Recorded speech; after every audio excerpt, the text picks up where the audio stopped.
Vamos a pasar ahora con la última ponencia de esta mesa. Vamos a presentar a Gabriela Alcalá Cuevas de la Universidad de Guadalajara. Ella nos va a presentar la ponencia Japan, the Land of the Rising Sound, y una breve semblanza de ella. Es licenciada en Letras Hispánicas y estudiante de la carrera técnica en música. Durante la carrera participó en un proyecto de investigación sobre el inmueble Palacio de las Vacas, localizado en Guadalajara, propiciando estudios sobre el histórico edificio y la creación de un artículo posteriormente presentado en la radio de la universidad. Trabaja como agente cultural, asistente de traducción y enseñanza para la empresa Focus Your Mind y la organización Pitaya Tours, que se dedica a la difusión gastronómica a nivel turístico. A su vez, trabajó en el equipo de gestión para el documental Japan, the Land of the Rising Sun. Un fuerte aplauso para ella.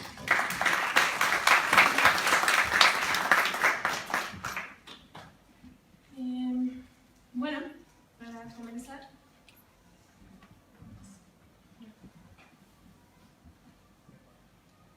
esta banda es Ex Japan, que probablemente muchos de ustedes no la conozcan, y no obstante tiene 300 millones de discos vendidos actualmente.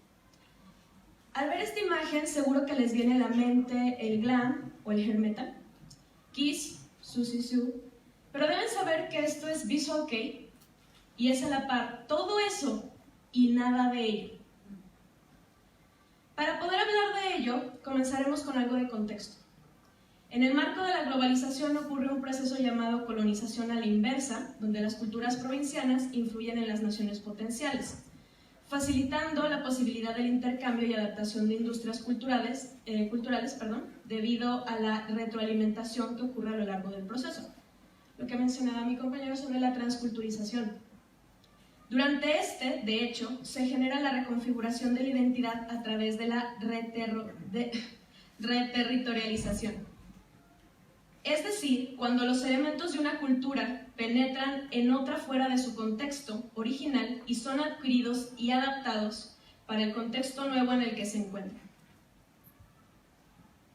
En Japón, la década de la posguerra ofreció el contexto más adecuado para este proceso de cambios que se suscitaron en la sociedad. El crecimiento de la cultura mediática y el método de producción consiguieron no solo levantar al país tras las pérdidas que se sufrieron durante la Segunda Guerra Mundial, impulsándole en algo que se llamó el milagro económico de Japón y que lo reinstauró como potencia mundial, sino que también logró grandes cambios culturales y un consumo acelerado y casi nada selectivo de cultura pop occidental.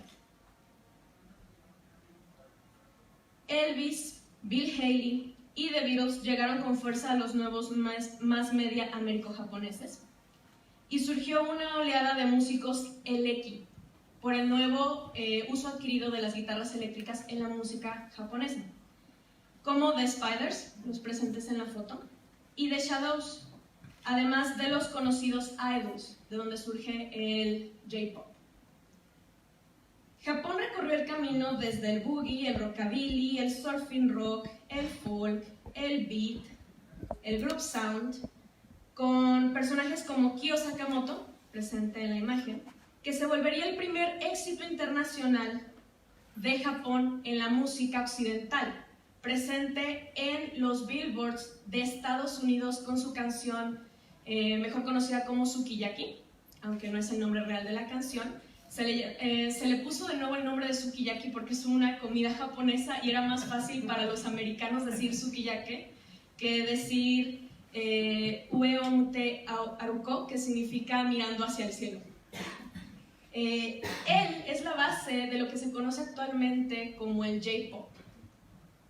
A su vez, agrupaciones de rock, blues rock, hard rock, psicodélico, demostraban su inconformidad contra los grupos más poperos y formaban los principios del J-rock, que hay que hacer una pausa principal aquí para dos cosas. La primera es que la música japonesa que se llama Hogaku, es decir, la música que no es la tradicional, nos da por término todo con la premisa del J. Esto es porque bueno, por principio de cuentas esto no se daba en esta época, sino posteriormente cuando se vuelve un poquito más aceptada en los medios generales, pero al principio tenían los nombres normal como rock, beat, todo eso, y posteriormente se les agrega el J para identificar precisamente que son japoneses, que los japoneses lo están produciendo y que es algo con lo que se identifican ellos. De forma general, el J-Rock no solo abarca el rock, como sucedería en la idea que tenemos nosotros con respecto al rock, metal y todas estas cuestiones. El J-Rock es lo que se conoce como en inglés como un término umbrella, es decir, que abarca diferentes acepciones, entre ellas el metal, el hip hop, incluso mezclas entre ellos. El caso principal de este movimiento lo da Flower Traveling Band, que es el exponente más exitoso y que incluso volvió su álbum Satori aclamado por la crítica internacional, principalmente en Inglaterra. Y a su vez, pues, todos estos movimientos representaban la aceptación cultural de América en Japón, y esto trajo un movimiento en contra muy fuerte por los tradicionalistas japoneses, que no estaban de acuerdo porque no solo estaban siendo subyugados a través de la cultura, sino también a través de la política, que hacía que Japón no podía tener una milicia propia, no podía tener instituciones propias, todas tenían que estar al servicio de la cultura norteamericana. De hecho, el hecho de que Japón se volviera una máquina tecnológica fue para suplir la necesidad de Estados Unidos de producir lo que se requería producir. Entonces, todo esto combatía la idea de lo que se tenía con respecto a lo nacional en Japón, y surgieron muchísimos movimientos en contra de ello. Más que nada con respecto a que después de la Segunda Guerra Mundial, Japón decidió reconstruirse culturalmente y favorecer la idea de la sutilidad, de la modestia, como algo que tenía que representar a la sociedad. Y pues todos sabemos que ni el rock ni el metal hablan de ello. Entonces fue completamente inaceptable. Así pasaron los 60s y los 70s, Japón se había encargado de engullir musicalmente todo lo posible y de reproducirlo, casi como una copia fiel. Y se había vuelto un productor importante. No obstante, no había nada que los representara personalmente, no había nada que fuera íntimo para Japón, hasta la llegada de Kiss. Y esto es muy importante por un factor que le llegó a Japón muy personal. Verán, al momento en que había llegado el rock a Japón, no había ninguna forma de identidad que les pareciera propio, porque no había una representación cultural en ello. No obstante, la estética de Kiss le permitió a Japón tocar casa de nuevo con el teatro kabuki y el teatro no. Y al producirse esto, Japón revoluciona sus géneros musicales para volver a retomar una especie de tradición con la música que estaban adquiriendo de Occidente, con la música pesada, eléctrica que estaban adquiriendo de Occidente. Las similitudes que ellos encontraban a la caracterización de Kiss consiguió levantar el interés de los japoneses con una estela más propia, y a través de las tradiciones locales y el sonido denso, los japoneses reinventaron los movimientos y generaron diferentes modas alternativas. Pero la que a mí me parece más interesante, o la que podría representar mejor a Japón, yo diría que sería el Visual Kei, del que ya hablaba nuestro compañero hace un momento. En pantalla tenemos a Kabuki Rocks y a Sekimatsu. ¿Cómo fue que el Visual Kei empezó a diferenciarse del hard rock y el metal japonés o del mismo glam norteamericano? Es algo inidentificable si uno espera encontrarse con un evento que lo haya desatado. Es decir, ningún movimiento artístico surge gracias a un solo evento, y eso lo sabemos. Aún así, aquí hay algunas influencias que generaron que se diera o se suscitara este movimiento, que por principio de cuentas, como ocurre con todos, no se conocía como Visual Kei. Fue hasta después que se conoció de esta manera. Cuando empezó, todavía había una especie de duda con respecto a qué era. El Gothic, la música death rock, el Gothic fue muy importante, el shock rock y el glam se popularizaron tremendamente al punto de que había boutiques glams, es decir, boutiques japonesas donde se trataba de adquirir la estética del glam norteamericano, cosa que para la sociedad japonesa era completamente increíble. No había forma de compaginar la representación de una persona que es modesta, reservada, con el glam. No obstante, una boutique crea Visual Scandal, que cada vez iba generando más la estética que se iba a popularizar en los 80s. Se formaron las bandas Sex Japan, Sekimatsu, Color, Rolly, Booktick, Faidia y Rosenfeld, que dieron las bases a los movimientos del Visual Kei. Y finalmente, la que se conoce como la banda madre de todas es la banda X Japan, que sacó su álbum Blue God. Hay que mencionar que es autoproducido porque no existían productoras que quisieran producirlos, ellos tuvieron que generar las propias productoras para hacerlo. Y el logo de este disco era Psychedelic Violence, Crime of Visual Shock, respondiendo a la necesidad que tenía la sociedad de darles un nombre. El nombre le sentó a las agrupaciones más que bien. Los recién nombrados Visual Shock aparecieron en los escenarios del Blue House con una indumentaria mezcla del heavy, el glam, el kabuki, el bosozoku y el yankee. Estas últimas pandillas que eran antisistemas y que representaban el comportamiento delictivo de los jóvenes. Y esto pues provocó que tuvieran mucha fama y que se volvieran populares. Para el Visual Kei, en la década, con la apertura de los géneros que se fueron generando, se fue diversificando, no es un solo género. Y esto es muy, muy importante tratarse, esta idea de que el Visual Kei es un género musical es muy errónea. La trascendencia del Visual Kei por encima de los demás géneros del metal japonés y su diferenciación con respecto a los estilos occidentales radica en pertenecer a un punto intermedio entre ambos. Es más nacional que cualquier otro género del metal en Japón, pero tiene sus raíces en movimientos occidentales y sustenta su popularidad debido a que a su vasta aceptación en el extranjero. De hecho, en muchos casos, dependiendo del estilo de Visual Kei, por ejemplo, hay uno que se llama Eroguro, que es una mezcla entre las palabras erotic and grotesque, y el Eroguro es muy, muy escandaloso para los japoneses oficialmente. No obstante, la asistencia a los conciertos es muy alta y es muy peculiar con respecto a ello de que en el extranjero hay bandas de Eroguro, como Diren Grey, que ya no es Visual Kei, pero lo fue, que son muy reconocidas por su estilo musical y por su calidad, pero que en Japón son repudiadas porque socialmente representan todo lo que los japoneses no quieren admitir.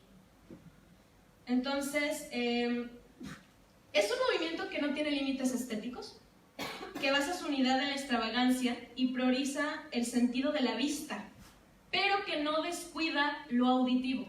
Esto es muy importante, no es glam, porque hay que ser honestos, el glam se destruyó porque se repetía a sí mismo, porque era copia de uno del otro y porque la música fue decayendo, mientras que en el Visual Kei priorizan la capacidad de los músicos para representar y ser virtuosos. Incluso hay muchos músicos de Visual Kei que son muy virtuosos en sus instrumentos o en varios instrumentos. Su música tiene tantos subgéneros como el metal mismo. Las agrupaciones de Visual Kei no se limitan bajo un solo género musical y con frecuencia encontramos bandas que cambian de un estilo de un disco a otro. Esto es, que no pertenecen a uno solo, que no se van a repetir en un solo movimiento. Su constante evolución y cambio ha sido lo que le ha permitido al Visual Kei el permanecer tanto tiempo, desde los 80s hasta la actualidad, pese a la muerte de muchos músicos que son importantes, como el caso de Hide Matsumoto de Japan, y pese a que muchísimas bandas que han sido la base de este movimiento se han ido a hiatus o han ido y venido, han cambiado de agrupaciones, etc. Aún así, pese a que mantienen presencia alternativa de diferentes estilos del metal, desde el neoclásico, el symphonic, los core, todos los core que se puedan imaginar, siguen sin considerarse a sí mismos metal. Los japoneses no consideran al Visual Kei metal, lo consideran algo aparte, y de forma general las personas en el extranjero no lo incluyen en lo que es el metal. En forma particular me parece interesante mencionar que la socióloga Dena Weinstein, que trabajó para Sam Dunn en su serie de la historia del metal, menciona una serie de puntos que considero son trascendentales para entender por qué a lo mejor no podemos comprender al Visual Kei dentro del metal. Voy a agregar también una que mencionaron en la ponencia anterior sobre la población católica. Japón no tiene una población católica, su principal religión es el budaísmo y el shintoísmo, entonces no hay realmente una estructura de vamos en contra del catolicismo. ¿Ok? Esta socióloga menciona que el metal necesita como base el uso de guitarras eléctricas, distorsiones y amplificación. Bueno, dentro del metal japonés, en este caso del visual kei, hay estilos similares al folk que favorecen los sonidos de instrumentos nacionales como el shamisen o el koto como la base de los instrumentos electrónicos. ¿Okay? Menciona que el metal se mueve en la escala de tonos rojos, oscuros y grises, como el negro, y el visual kei no tiene ningún problema con el uso de colores brillantes y cálidos. Finalmente, ella menciona que el metal es elementalmente masculino. Y ante esto es una cosa muy peculiar. Ella dice que no se refiere a que las mujeres no pueden hacer metal, sino de que es un requerimiento específico para el metal el que ese lado femenino se masculinice. Bueno, teniendo una sociedad como en Japón, donde a los hombres se les había dado la posibilidad de dar en el teatro kabuki, por esencia, los roles femeninos y masculinos, en Japón hay hombres que toman el rol del lado femenino de la banda y que se vuelven prioridad para la banda, hablando del androgenismo y de la presencia de los roles femeninos representados por su aspecto físico. Básicamente es como, eres el miembro más hermoso de la banda, tú vas a ser la mujer de la banda. Y esto no tiene nada que ver con un asunto de sexualidad, esto es un honor que se les daba a los personajes que hacían en el kabuki y que básicamente se reitera en esta situación. Aquí no hay una masculinización de la mujer, es el contrario, es el androgenismo y la extracción del feminismo en el hombre, lo que vuelve al visual kei tal vez el género que la mayoría de las veces cuando lo ven dicen, eso es para gays. Eso es muy común. También está el hecho de que estos aspectos de feminidad no solo están representados en los músicos a través de su apariencia, tiene que ver con todo un vocabulario, un comportamiento. Es decir, por ejemplo, generalmente el maquillaje que utilizan va a ser representativo no solo de la feminidad, sino del carácter del personaje. ¿A qué nos referimos con esto? A que cierto tipo de maquillaje va a darle al personaje que están representando un área de malvado, positivo, alegre, etc. Y que además el comportamiento corporal que van a tener va a diferenciarse mucho entre ellos. Generalmente la postura de las personas que están representando el lado masculino va a ser abierta, imponente, y generalmente va a tener más tácticas hacia lo nacional, lo patriótico, lo fuerte, mientras que los personajes que están representando el lado femenino van a tener posiciones un poco más cerradas. Incluso hay un estudio bastante interesante que hace una antropóloga sobre cómo muchas veces hasta los músicos firman con hiragana, que es históricamente el estilo alfabético que se le daba a las mujeres. ¿Okay? Incluso la dinámica de las audiencias es diferente en el visual kei.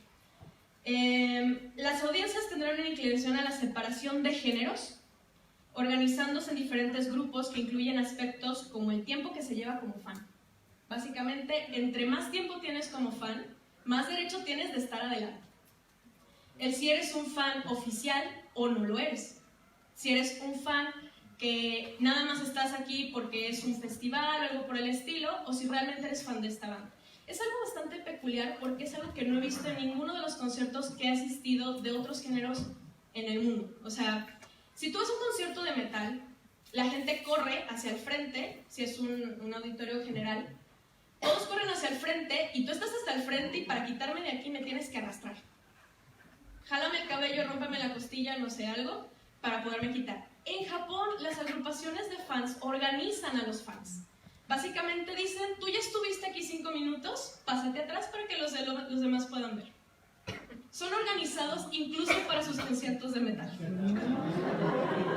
No solo eso, generalmente, para dividirlos en género, pondrán al grupo femenino al frente y al grupo masculino atrás. Y si se dan cuenta, vemos que están están haciendo unos movimientos con unas manos, ¿verdad? Esto no es que estén haciendo esto, aunque no lo crean, no se puede ver porque es un video recortado, pero esto se llama para-par. Y puede ser bastante peculiar que en un concierto de metal haya gente que esté haciendo esto y se considere como parte del vocabulario físico del concierto.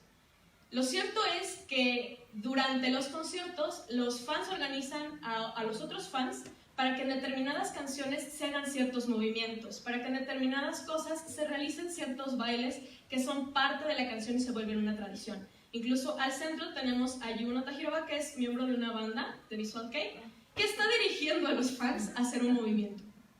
También hacen headbanging y todo esto, no crean que es como no, nosotros no hacemos headbanging, sí lo hacen. Incluso hay un lenguaje verbal. Por ejemplo, para las fans que son femeninas se les llaman gyarus, los fans que son masculinos es gyareo, ¿ok? Los grupos de fans que organizan todo esto se llaman agaru, es decir, las fans avanzadas. Incluso te pueden vetar, las fans, no la banda, las fans te pueden vetar de participar en los conciertos porque tu actitud hacia la banda es negativa, tu actitud hacia los otros miembros que están asistiendo es negativa, y esto se llama becking. Este lenguaje único y propio de la cultura es otro de los factores que nos permiten diferenciarlo del resto de los estilos, no solo occidentales, sino del propio Japón. Esta subcultura se moviliza entre los paralelos del metal, como nosotros lo conocemos en Occidente, la ideología de los ídolos en Japón y los movimientos antisistema de Japón. Son los rebeldes que toman la cultura nativa y la transforman, popularizando a Japón en el camino y generando un sentimiento dividido entre la recompensa en el mercado mundial y el sentido de prudencia, sumisión y sutilidad que caracteriza tanto a los japoneses. Es así como la globalización le dio a Japón su estilo contemporáneo más propio y más representativo a nivel occidental. Gracias.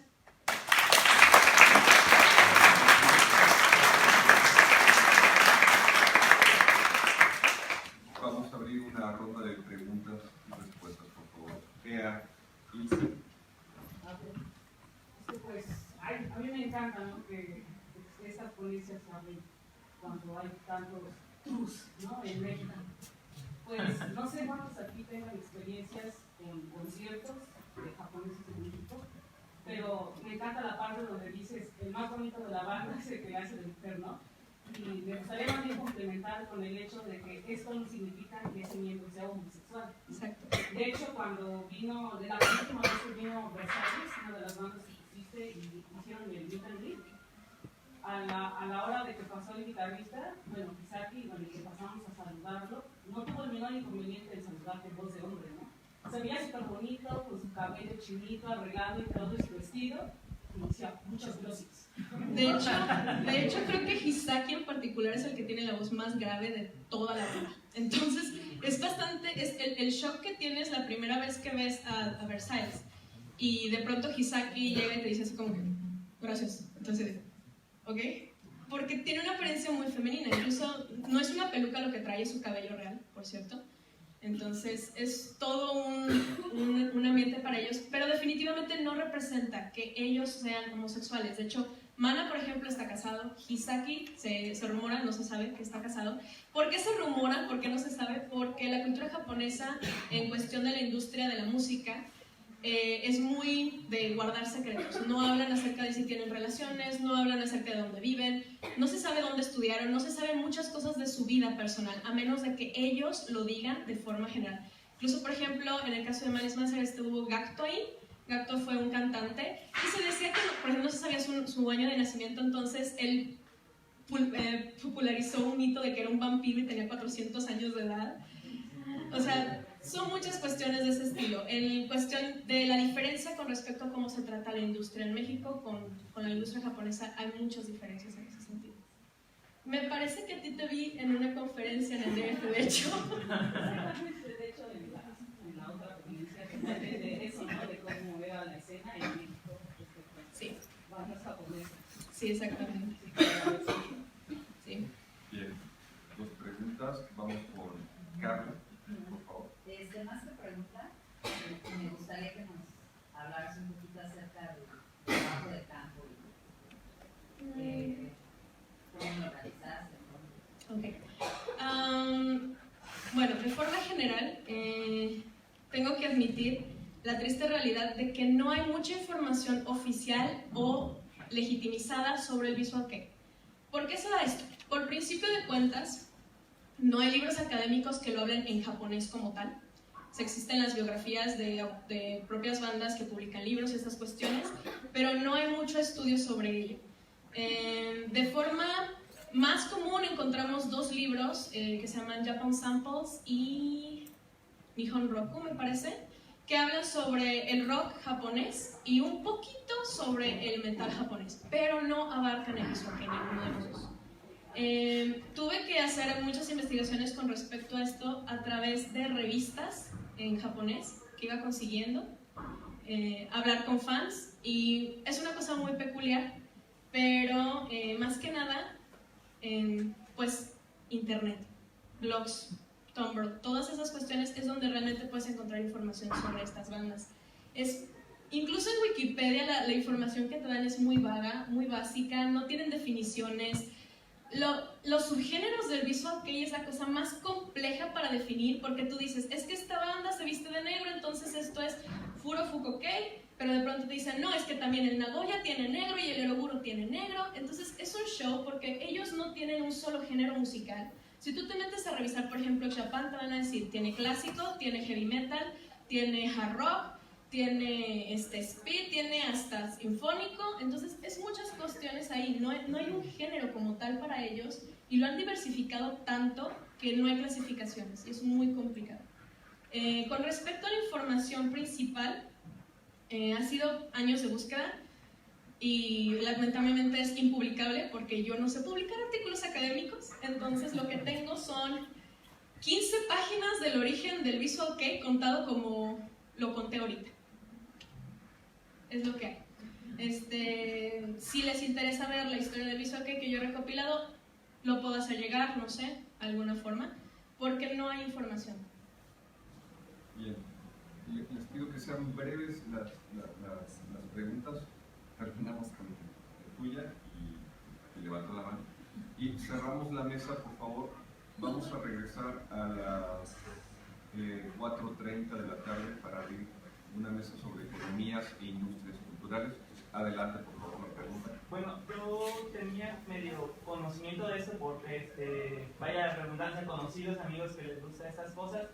Mi experiencia con esto sería, bueno, me gustaría ver tu opinión de estas dos bandas. Técnicamente una, porque la otra va a ser que tiene influencia tal, no de esto propiamente, pero sí de Japón. La primera sería One Ok Rock, creo.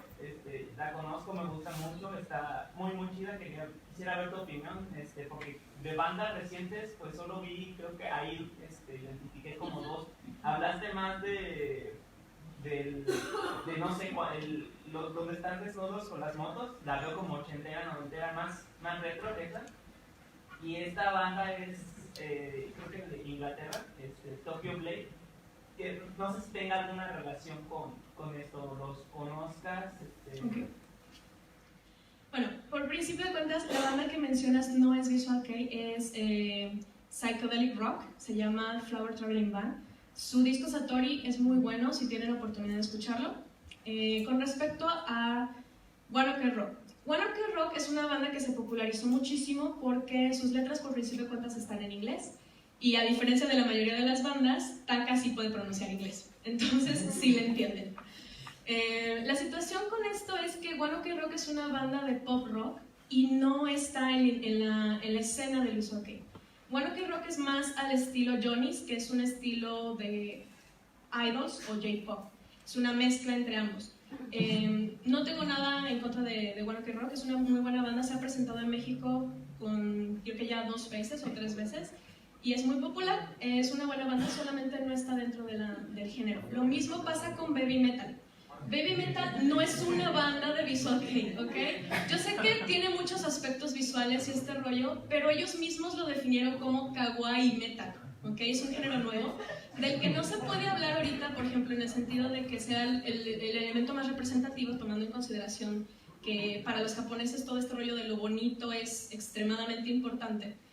No se puede hablar que es un nuevo género o la representación más fuerte de su identidad, porque solamente existen 2 bandas de ese estilo, que son Lady Baby o Lady Bird, algo así, y Baby Metal. Entonces, como no existen muchas, no se puede hablar de un género como tal todavía. Pero Baby Metal es J-pop y metal. Y la parte metal son básicamente músicos de Visual Kei, como Leda, que tocan con ellas, pero ellas son básicamente un trío de cantantes pop. Con respecto a Tokyo Blade, no la conozco, no sabría decirte. En la otra conferencia que di y que voy a dar en esta ocasión, habla acerca de algo que se llama Gaijin Visual Kei, que es el Visual Kei que se ha hecho por extranjeros. Y esto se dio principalmente en China y en Corea, y de ahí se empezó a expandir hacia Suecia, Alemania, Argentina, Brasil, incluso en México. Hay bandas mexicanas de Visual Kei. Entonces, a lo mejor sea algo por el estilo. En el caso de Tokyo Hotel, el vocalista mencionó algo acerca de que la estética de los japoneses le llamaba la atención y que por eso el nombre, pero realmente no podría decirte si tiene algo que ver con estas dos bandas porque no lo he investigado. Cerramos, por favor. Creo que yo voy a entrar aquí como que en un pequeño conflicto. No sé si para la gente a la que yo desconozco mucho de muchos que lo confieso, pero lo digo ahorita la chica, sí me gustaría tratar de entenderlo, ¿no? Ella mencionó ahorita que no sé si hay luz o poser, entonces para el visual que yo sería como una poser.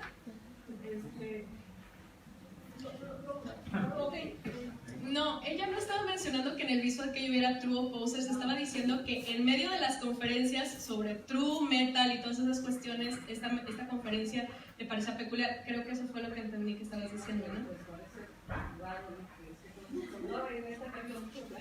Exacto. De hecho, o sea, uno de mis mensajes de texto a uno de mis compañeros del documental fue: creo que me van a correr a patadas porque todos están hablando de black metal y esto es extremadamente lo opuesto.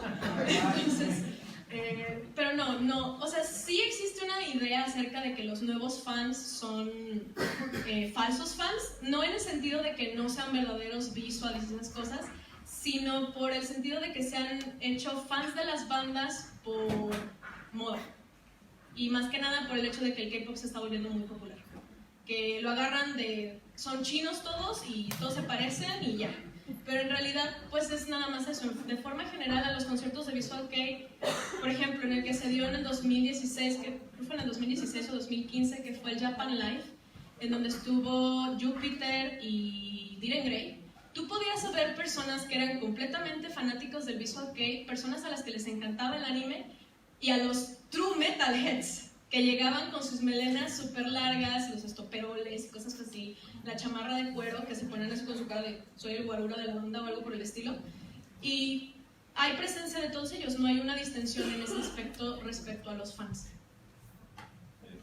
Entregamos constancias a nuestros